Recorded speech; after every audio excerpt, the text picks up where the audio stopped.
నల్గొండ జిల్లాలో మొత్తం 59 జడ్పీటీసీ స్థానాలుండగా 7ంటిని ఎస్టీలకు రిజర్వ్ చేశారు. వీటిలో 4 ఎస్టీ మహిళ, 3 ఎస్టీ జనరల్ కు రిజర్వ్ అయ్యాయి. చిలుకూరు, చింతపల్లి, నూతన్కల్ ఎస్టీ జనరల్ కాగా కోదాడ, నేరేడుచెర్ల, సూర్యాపేట, తుంగతుర్తి స్థానాలు ఎస్టీ మహిళలకు రిజర్వ్ చేశారు. ఈ 7 స్థానాల్లో గెలిచిన అభ్యర్థుల్లో ఎవరో ఒకరికి చైర్మన్ పదవి దక్కుతుంది.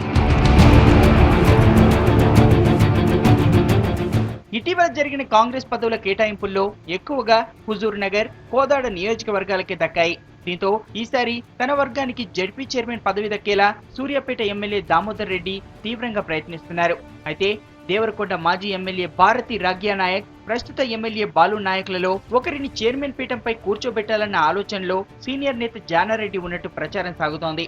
అయితే బాలు నాయక్ ఎమ్మెల్యేగా పోటీ చేసేందుకే ఆసక్తి చూపుతున్నారు. గత్యంతరం లేక జడ్పీ బరిలో దిగాల్సిందిగా అధిష్టానం ఆదేశిస్తే పార్టీ మారేందుకు కూడా బాలు నాయక్ వెనకడ్డం లేదని ఆయన అనుచరులు చెబుతున్నారు.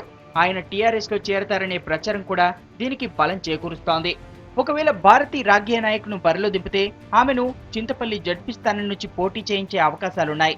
జానారెడ్డి కూడా భారతి రాగ్యా నాయక్ వైపే మొగ్గు చూపుతున్నట్టు కాంగ్రెస్ వర్గాల్లో చర్చ జరుగుతోంది.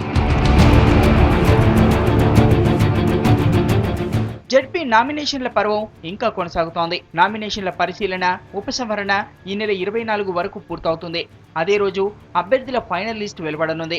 అప్పుడే జడ్పీ పీఠంపై కూర్చునేది ఎవరన్న దానిపై స్పష్టత వచ్చే అవకాశం ఉంది.